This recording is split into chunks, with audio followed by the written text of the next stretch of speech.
Anthony Edwards strolled through Los Angeles last night like a conquering hero. King Kong ain't got nothing on him. But it was just a first-round win. What the T-Wolves proved, and for the Lakers. And a panel like this panel right here, mutes coming your way. Let's go around the horn.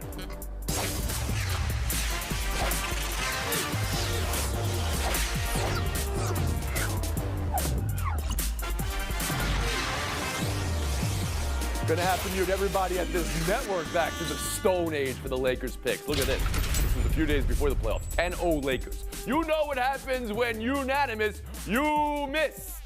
A Rudy Gobert game to close out. None of you had that either.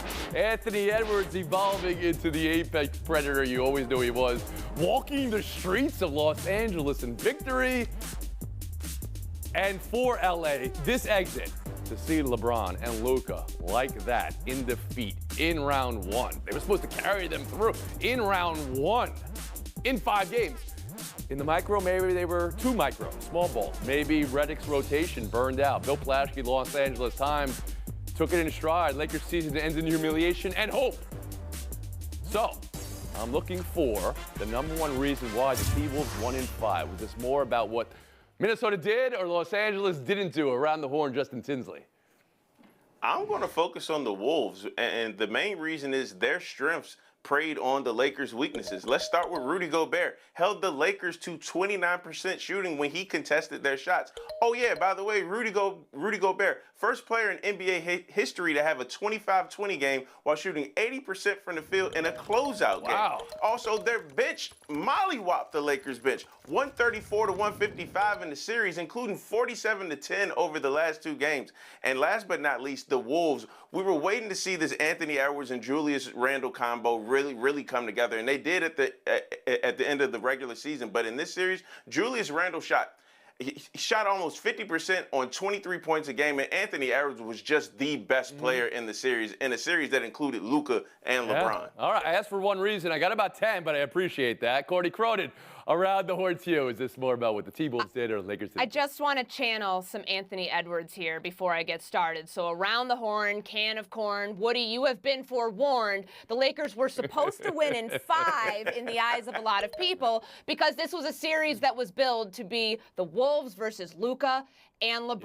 Yeah. And what happened? The Wolves got better as the game went on. They scored 42 points in all 5 combined in the 5 fourth quarters. And LeBron got worse. He showed his age in the fourth quarter, shooting 33%. Luka Doncic and his defense. I'm sure Nico Harrison somewhere is mimicking the Kermit sipping tea meme. 23 points directly allowed off of drives that Luka was defending. There was no chemistry between these two in this series. But I think it's so much bigger than that, Tony. This is about the deficiencies of this roster and what they did not have. There was not a player on the floor for Los Angeles last night that was taller than 6'8" because JJ Redick does not believe he can trust somebody like Jackson Hayes. That's why he went with Maxi Kleber coming off the foot injury and he had not played. This points directly to what they're going to need to do in the offseason and why they were not, frankly, good enough to contend. We'll get to that, the offseason. But wait, again, 10-0 Lakers win series is what ESPN, the panel asked, the Lakers are going to pull out Game 5. LeBron and Luka's going to carry. They knew they didn't have a big man the last month of the season, Courtney, when the rescinded trade happened and Mark Williams went the other way. And they still had the best record in the NBA for a good chunk of that. Woody Page, around the horn to you, more about what the T-Wolves did or Lakers didn't.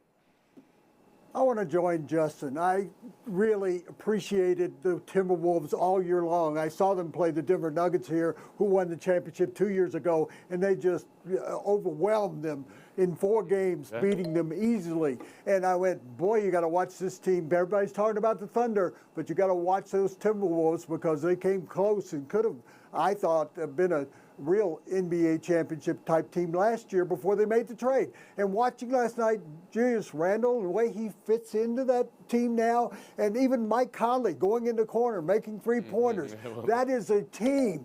They played against a bunch of guys that were on one side you had Ant-Man, on the other side you had Ain't-Men, because they couldn't play the game. The defense was so shoddy. They've got no bench. And let's talk about the coach for a second. He thinks he's the smartest man in the room. Guess what? You're in the wrong room, sir.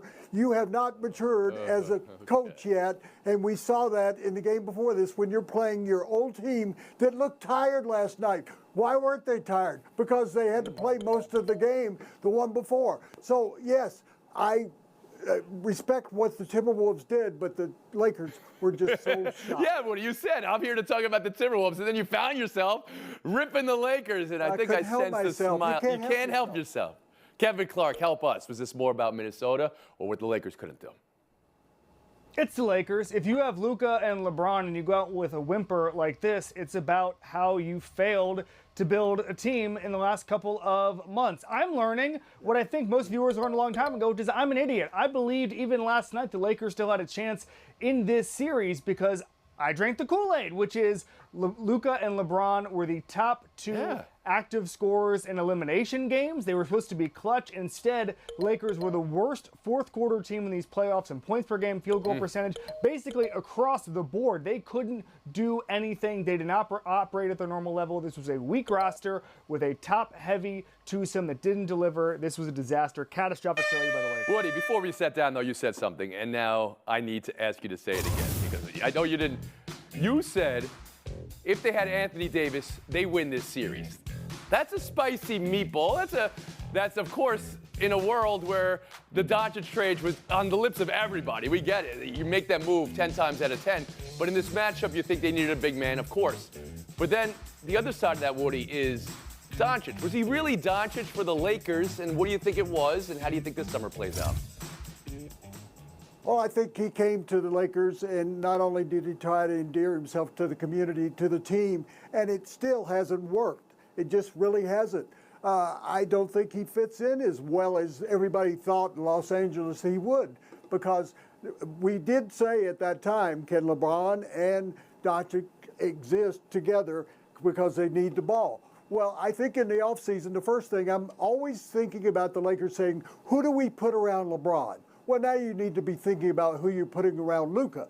And that starts in the middle with a center who can play defense, who can score points. That almost sounds like Gobert. But you've got Wemby walking in that front door. You don't even have a number one draft choice. So they've got to go out and get bench players. They've spent so much money on those two guys that they have no bench whatsoever that's helped them at any point during the series. And they have a guard that can't play defense. On the other side, they have another guard that can't play defense. So you've got to have the man in the middle that actually can I think emphasize some defense there, but also be the real third guy. The third guy didn't play in this entire series. Kevin Clark, around the horn to you on the Lakers summer and Doncic specifically.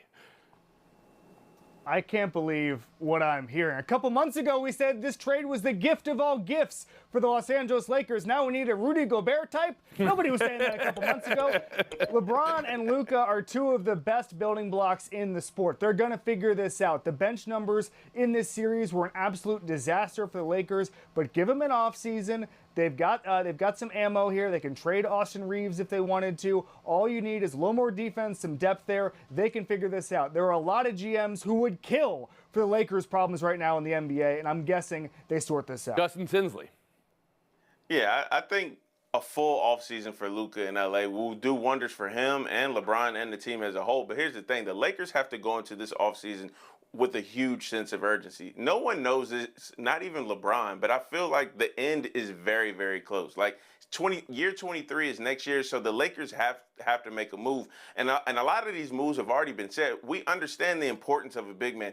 They can't just sign bench players. They have to have a bench identity. A big reason why the Lakers got blown out 127-85 in the fourth quarter of that Timberwolves series is because their starters were playing the whole time because JJ didn't trust anybody off the bench. And of course, that third reason is JJ Redick's coaching philosophy, especially in the postseason, has to change. And I think all three are related. So look, there's a lot of questions, but as Bill Plaschke wrote in that column you just posted earlier, Tony, there is hope. Believe there, there's but the hope time here. is now. Okay. Yeah, I do. Courtney Anytime Cronin, you got around Luka and the horn to LeBron, you. Is there hope for the Lakers and specifically moves in the summer? They don't just need a center. They need a high-end center. Someone, we talk about Rudy Gobert a lot apparently on this show today. Well, they took 11 more shot attempts because they had 18 offensive rebounds. 9 of them came from Rudy Gobert. So you're not going to get a high-end center because they don't have any of their own draft picks. They've got one really good tradable asset right now on a very fair contract, and that's Austin Reeves. He'll probably end up wanting to opt out, so you end up trading him, and you can go get somebody that can instantly upgrade that position. Don't go after these, middling options. Nick Claxton, Walker Kessler, Nikola Vucevic, if they become available. You have to shoot for the moon here because Justin's right. LeBron's going to be 41 years old in December. Luka Doncic has the opportunity to sign this 4-year, $229 million contract this offseason. Those will dominate what we're talking about with this team, but you cannot any longer go past not having a true rim protector and guy to dominate in the paint on this team. Than you did when you had the opportunity to add one in February and you rescinded the trade. Killed Rudy Gobert at every opportunity, and now he's the name that comes off your lips. And oh yeah, you got to get a Rudy Gobert time. Give us the joke, Woody Page. I know you got a joke. Sometimes you, please, Woody, go. Sometimes you eat the Gobert. Sometimes, like last night, Gobert. There it is. Okay, thank you. That's my last joke of this. We'll take a break. Bye, till next. Oh, come on, Woody. Don't do that. Welcome back to Around the Horn, coming to you from the Heineken River Deck at Pier 17. You get an amen. You get an amen. You get an amen. Can I get an amen? Dubs like amen. Rockets 131, Golden State 116. The emergence of Thompson for Houston, huge in that first half when they pulled away and then had enough to finish.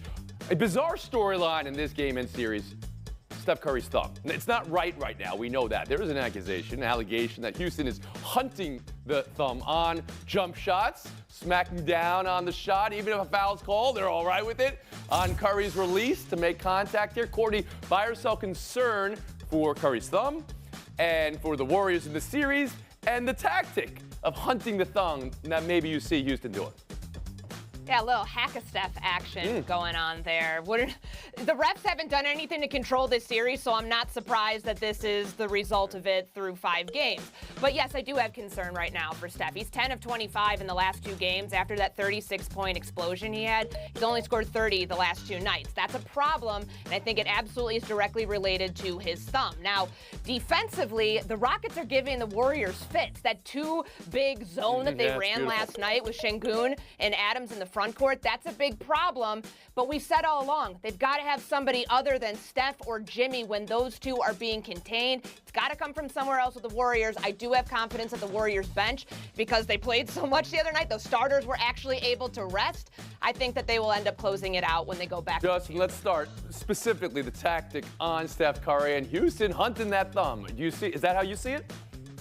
Yeah, look, I don't think they're intentionally trying to hurt the guy, but you try to get an edge on the greatest shooter of all time and by any means necessary. This is the playoffs. I'm not saying I agree with it, but we've seen these type of tactics historically in the game before. So I do agree with Houston's approach, even if I don't necessarily like it. But look, this is a gritty and a fearless team, and they've put up an incredible fight all series. But there is no way this is going back to Houston for Game 7. They're not going to score the Warriors. They're not going to outscore the Warriors starters, rather, by 61 points, which they did in Game 5. But is that a Tinsley guarantee, Golden State? Hey, why not? Why not? It's a guarantee. So no concern, guarantee. No concern then about the thumb for the greatest shooter of all time. Kevin Clark, around the horn to you. Justin Tinsley, a lot of respect for you, buddy. But of course, they're going right at his thumb. They are trying to intentionally hurt him. Tony was saying there was an allegation or a theory, and then we're showing the highlight of the entire Houston roster lunging at his thumb. Maybe it's the hockey fan in me, the football fan in me, but when somebody's hurt, opponents go right at it. And you've seen that 29% the last 2 games from 3 with Steph Curry. The Rockets are playing physical. But for me, I feel like this is still an outlier in the series. As you mentioned, the difference between the starters last night, 101-40. Biggest disparity between starting units since 1971. Right? I think that gets cleared up. I think so you think that's an aberration as far as the starters? Woody Page, around the horn to you. I think it's an inlier, Kevin. I think you're wrong. An inlier, not an outlier, an inlier. Yes. The Warriors' problem is the Houston Rockets, not their bench, not the thumb. I saw the Houston Rockets play 4 games at the end of the season when they rested all their starters. It became lackadaisical. They started this series lackadaisical. Now they've gotten back to running the basketball. Yeah, that's true. They've gotten back to playing great defense on the perimeter with those guards. And you saw that last night, what happened to Butler and to Curry because of what they were able to do defensively. All right, so And it you're wasn't all about the sensing thumb. It a was switch about in this the team series. Getting itself back together. And that the younger, more athletic team and a team playing physical has turned it around. And Woody likes Houston. We'll move on. Buy or sell 2 closeouts on the ice last night. The champs, they could turn on a switch and just turn out the lights. That's what they did to Tampa in this series. Capitals winning their first series since they were the champs 7 years ago. Quick work of the Canadians. Both 1-5. Kevin, which closeout are you buying? It's the Battle of Florida. It's the Florida Panthers. The Lightning used to be the model franchise in the Eastern Conference. The Panthers have taken that over with a authority, frankly. 9 series wins since 2022. By the way, they didn't have any in the previous 14 years before that, or 24 years, excuse me, my math is off. But that used to be the Lightning. Now it is the Panthers. They lead the NHL in series wins. They had 5 goal scorers last night. They're a very good team, a very deep team, and they are a problem in these Eastern Conference Justin playoffs. Tinsley. Hey Tony, you used to live here. I'm going with the city formerly known as Chocolate City, baby. I'm going all Capitals all the time.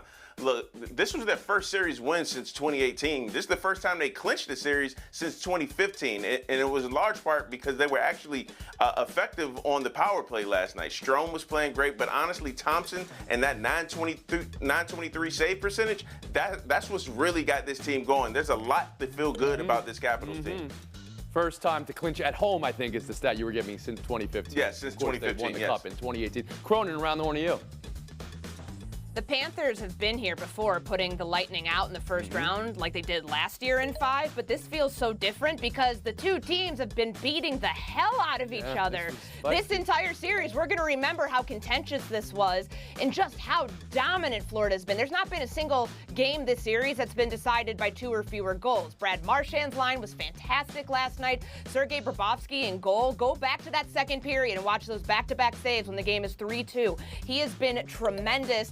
I'm a little surprised that they're here, though, if I'm being honest, just because they've played so much hockey up until this point, trying to make another run to the Cup. But hey, this You're was surprised. a I'm huge surprised. You're surprised. They're the defending champs, Courtney. Woody Page, around the horn to you. Congratulations, Justin. You and the people in the control room should have a parade tomorrow. Get down the Capitol. But I'm going with you. Who started the game with a goal? Ovechkin. Down in Florida, Kevin, Messi has now gone 4 games without a goal. So I want to talk about the Caps and what they did last night. I think it's a great accomplishment for our Capital City. Got a little messy there for reasons I don't know why. Woody Page, thank you for your time today. Courtney Cronin. We're looking at a Tinsley-Clark showdown next.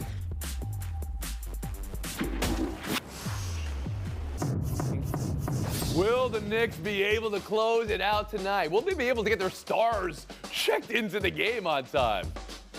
What up, though, with the Pistons? Defense clamped down in Game 5 and now return home, the scene of a crime in Game 4. Very motivated. And will the Nuggets be able to close it out tonight? Woody's nodding yes. Clippers were the best team in basketball the last month, maybe even longer for part of the series, but facing elimination. Justin, what are you sure of tonight? What's better than 1 Game 7? 2. I got both games going Game 7. In particular, that Pistons and Knicks series, 3 straight games decided by 3 points or less. I don't see anything changing. Yeah, I mean, the Clippers Nuggets has been equally close. Go ahead, KC. I think they both get closed out. I saw a quote from Josh Hart who said, "My whole body is bothering me, buddy. Welcome to your 30s." Okay, that's all of us. But for me, I don't think they're going to have as bad a game as they had last one. They'll get in the game late in crunch time. That's important here. And I also just think the Nuggets are better than the Clippers. The best part about checking into the game, actually getting into the game. I don't know how they didn't call a timeout or foul to get them in that game. Still living in that one. Point, Kevin Clark will move on. Showdown 2.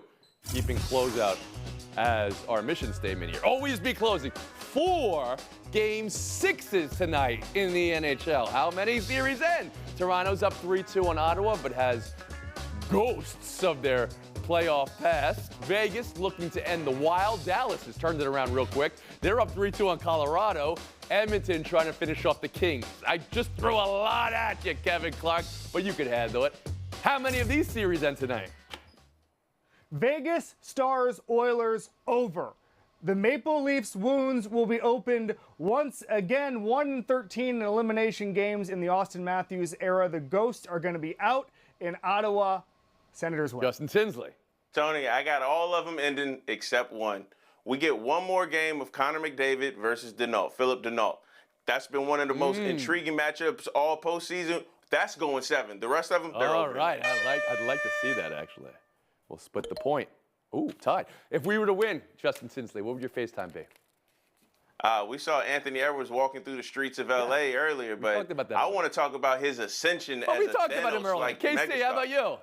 Oh, come on. I want to talk about the New York Yankees, Tony Reale. Well, let's hear what that is then. KC, Oh, please. come All on. right. On Sunday afternoon, I took my son Teddy to his second ever baseball game. First one in the New York area. It was a Yankees game. I'm sorry to report he seems to be leaning towards being a Yankee fan. I'm sorry, America. But here's the deal. The reason he enjoyed it so much was there was a playground in the ballpark, which we were able to go to twice. I am proposing a playground in every stadium in America. Without that playground, we've had to leave in the 3rd inning. He was able to climb on the big Yankees hat. There was a big glove. There was a big hot dog he got to ride on. Playgrounds everywhere. We'll see you tomorrow.